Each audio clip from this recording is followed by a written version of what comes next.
പടം കൊള്ളാറുന്നു. നല്ല ഫൈറ്ററും ശ്രീനാഥ് ബാസി അടിപൊളിയായിട്ട് അഭിനയിച്ചിട്ടുണ്ട്. സോങ്സും ഒക്കെ നന്നായിട്ടുണ്ട്. പിന്നെ കുറെ പുതുമുഖങ്ങളാണ്, പക്ഷെ അത് പുതുമുഖം തോന്നുന്നില്ല. നന്നായിട്ട് എല്ലാവരും ചെയ്തിട്ടുണ്ട്. ഫൈറ്റ് നല്ല ഫൈറ്റ്സ്. ശ്രീനാഥ് ബാസിനോട് ഇങ്ങനത്തെ റോള് ഭയങ്കര ഈസി ആയിട്ട് ഫുൾ ഓഫ് ചെയ്യാൻ പറ്റിയ പോലെ തോന്നി. പുള്ളി ഇങ്ങനത്തെ ഒരു റോള് ഫുൾ ലെങ്ത്തിൽ ചെയ്തിട്ടില്ലല്ലോ, നന്നായി ചെയ്തിട്ടുണ്ട്. ശ്രീനാഥ് ബാസിയൊക്കെ പൊളിയാണ്. ഫൈറ്റ് ഒക്കെ ഭയങ്കര യുണീക്കാണ്. കുറെ മാസ്റ്റേഴ്സിനൊക്കെ ഇറക്കിയാണ് ഇവര് ചെയ്തത്. ചേച്ചി പടം എങ്ങനെ ഉണ്ടായിരുന്നു? പൊളിയാണ്. അഭിപ്രായമാണ്. ബാസി ബ്രോയുടെ എല്ലാ മാസ് ഡയലോഗ്സിനും ഞാൻ അവിടുന്ന് ഇവിടുന്ന് കൂക്കും കയ്യടിയും എല്ലാം കേട്ടു. ആൻഡ് ഇപ്പം നമ്മളെ വീഡിയോ എടുക്കുന്ന ചേട്ടൻ ബ്രൂസൊക്കെ പടം കണ്ടായിരുന്നു. എന്താണ് അഭിപ്രായം? കൊള്ളാം, നല്ല പടമാണ്. എല്ലാ ആക്ഷനും ഇതിൻ്റെ അകത്ത് വ്യത്യസ്തമാണ്. ഓൾമോസ്റ്റ് 10 to 11 ഫൈറ്റ്സ് ഉണ്ട്. എല്ലാ ഫൈറ്റും ഡിഫറെൻ്റ് ആണ്. അപ്പോൾ അവിടെ നിന്നൊരു ചോദ്യം വരും, എന്തുകൊണ്ടാണ് ഡിഫറെൻ്റ് എന്ന്. ബിക്കോസ് എല്ലാ ഫൈറ്റും ചെയ്തേക്കുന്നത് ഒരു 4 ഫൈറ്റ് മാസ്റ്റേഴ്സാണ്.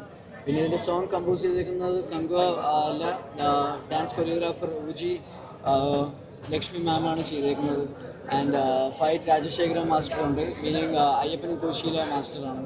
ആൻഡ് മാഫി ശശി സാറുണ്ട്, പിന്നെ ധ്രുവ് സാറുണ്ട്, പിന്നെ പ്രഭു മാസ്റ്ററുണ്ട്. അപ്പോൾ ആൻഡ് പിന്നെ സോങ് ചെയ്തേക്കുന്നത് നമ്മുടെ രഞ്ജിൻ സാറാണ്.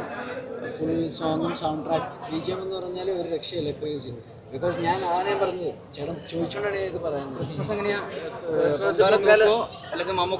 പൊങ്കാലല്ല, ബാസി തൂക്കിയെന്നാണ് ഞാൻ പറയുന്നത്. ബാസി ബ്രോ ഫുള്ള് തൂത്ത് വാരിയെന്നാണ് ഞാൻ പറയുന്നത്. ബിക്കോസ് അതിനുള്ളൊരു പരിപാടി ഉണ്ട്. ബിക്കോസ് അതിൽ അഭിനയിച്ചുകൊണ്ടാണോ അങ്ങനെ പറയുന്നത്? അല്ലല്ല ഏട്ടാ, അതുകൊണ്ട് മാത്രമല്ല ഏട്ടാ. ബിക്കോസ് 50-58 ദിവസം കഠിന അധ്വാനം ചെയ്തുകൊണ്ടാണ് പറയുന്നത്.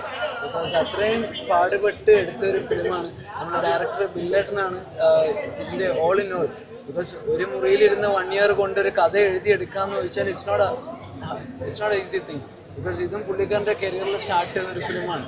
അപ്പം നമുക്ക് ഇത് ജോജു സാറിൻ്റെ പണിയുമായിട്ട് തന്നെ നമുക്ക് കമ്പയർ ചെയ്ത് കൊണ്ടുപോകാൻ പറ്റുന്ന ഒരു ഫിലിം തന്നെയെന്നാണ് ഞാൻ പറയുന്നത്. ഇതിൽ കൂടുതൽ ആക്ഷനൊക്കെ എങ്ങനെ? അതിപ്പോ നിങ്ങൾ കണ്ടില്ലേ എത്ര ഹാർഡ് വർക്ക് കിട്ടും. നമുക്ക് സിനിമ കണ്ട് നമുക്ക് മനസ്സിലാവാൻ പറ്റും. പറഞ്ഞ 58 ദിവസം പ്ലസ് 11 ഫൈറ്റ്സ്, അതിനൊക്കെ ബാസി ബ്രോ മാക്സിമം എഫേർട്ട്. ഇപ്പം ഞാൻ ഇവിടെ നിൽക്കുന്ന എല്ലാവരുടെ ബാസി ബ്രോ എന്ന് പറയുമ്പോൾ നമ്മൾ മനസ്സിൽ ഓർമ്മ വരുന്നത് ഒന്നെങ്കിൽ ഹണീബി, അല്ലെങ്കിൽ സുമേഷൻ രമേശ്, അല്ലെങ്കിൽ അങ്ങനത്തെ ഫിലിംസാണ്. പക്ഷെ ഇതെന്ന് ചോദിച്ചാൽ കംപ്ലീറ്റ്ലി ഓപ്പോസിറ്റ്. അത് രാവിലെ ആണെങ്കിൽ ഇത് രാത്രി എടുത്ത പോലത്തെ ഒരു പരിപാടിയാണ്.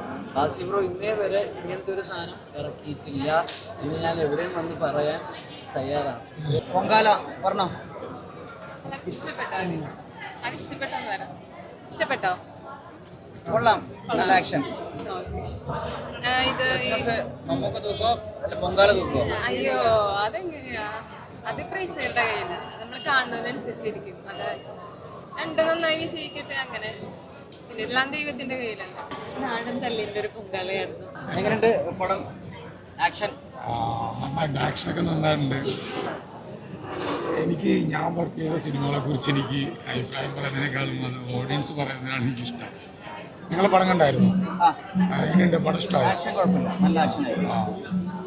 ഞാൻ പൊതുവെ എൻ്റെ എല്ലാ സിനിമകൾക്കും ഞാൻ അഭിപ്രായം പറയാൻ കാണുന്നവർ പറയുന്നതായിരിക്കും. കാരണം നമുക്ക് കഥയൊക്കെ കേട്ട് ഇതിൻ്റെ സസ്പെൻസും കാര്യങ്ങളെല്ലാം അറിയാമായിരുന്നു. അപ്പം അതുകൊണ്ട് നമുക്ക് കറക്റ്റായിട്ടുള്ളൊരു ജഡ്ജ്മെൻറ്റ് ഇതാണ്. പബ്ലിക്കിൻ്റെ വെച്ചിട്ടാണ് ഞാൻ എപ്പോഴും വിലയിരുത്തുന്നത്.